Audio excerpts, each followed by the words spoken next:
Akala ko ang pinakamahirap sa Buskalan yung pagpapatato. Well, hindi pala. Yung makarating muna doon. Okay, tara, simulan natin sa umpisa. 4 p.m. meet up namin sa Double Dragon Pasay. Tapos may mga sinundo pa kami sa QC. So, ang mission dito, bawal mali. Pagkakompleto namin, first stop, Bonchon muna. Kasama ko dito yung mga long lost friends ko. Matagal na kaming hindi nagkikita, kaya konting plastikan muna tapos kain. Tapos pagbalik namin sa van, umandar lang ng konti. Huminto na naman dahil kakain daw si Kuya Driver. Sana pala sa karinderya na lang kami kumain. Nag-Bonchon pa kami. After nun, tuloy na yung biyahe paakyat.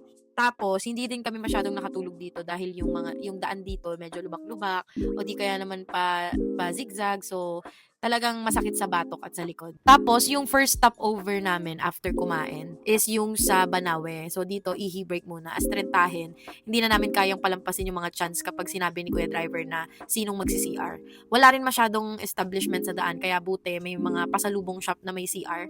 So, may bayad nga lang. Mga 30 pala ihi. After ng kulitan, may checkpoint naman. Pinababa kaming lahat at pinagsulat ng pangalan, pati yung driver. Okay na rin to kasi nakapag-unat kami. Ilang oras rin kaming nakaupo at naalog sa van. Di naman saya. Ang mga 30 Tapos, ayun, finally, nakarating na kami sa jump-off ng Buskalan ng mga siguro alas 6 ng umaga to. So, fun fact lang, ang Buskalan ay isang village sa Tinglayan, Lingga, at tahanan ng Butbut community. Dito, buhay pa rin yung batok o yung traditional na pagpapatato na ginagawa sa pamamagitan ng pagtapik gamit yung kahoy at tinik. At syempre, dito nakatira si Apo Wangod, yung pinakakilalang mambabatok. Pagdating namin dito, wala nang signal, as in blanco, walang data, walang chat, no service talaga. So, kung plano nyong pumunta dito, make sure na nakapagpaalam na kayo at nakapag-update na kayo. Yung signal dito, kapag nakakonect ka pa sa wifi nila dun sa taas. Unang plano namin, mag-tram paakyat. So, gabi pa lang pinag-uusapan namin to dahil nga masakit yung batok namin, yung likod, tapos wala kaming masyadong maayos na tulog, mabigat yung bag, tapos yung bonchon pa yung last na kain namin. Kaso, plot twist, pagdating namin, sarado yung tram. So, alas 8 pa daw pala nagbubukas yun. So, as joiner, nakakahiya naman magpantay sa ibang kasama namin.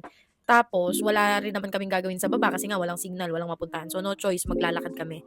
Ang nakakatawa, inaasar pa namin si Jube bago pumunta dahil ayaw niyang mag-tram. Nalulula kasi siya. Sabi namin, siya lang maglalakad mag-isa. So, ang ending, lahat kami sumama sa kanya. So, siya pa yung masaya ngayon. Then, ito nga pala si Malis, ang aming guide. At dahil hiker itong friend naming si Jube, naka-sports mode agad ang kanyang Crocs. So, umpisa pa lang feeling ko, okay ako. Ang bilis ko pa maglakad, halos kapantay ko na yung guide. Feeling ko, kaya ko naman pala kahit work from home ako at palagi ako nakaupo. Takot po sides yun eh.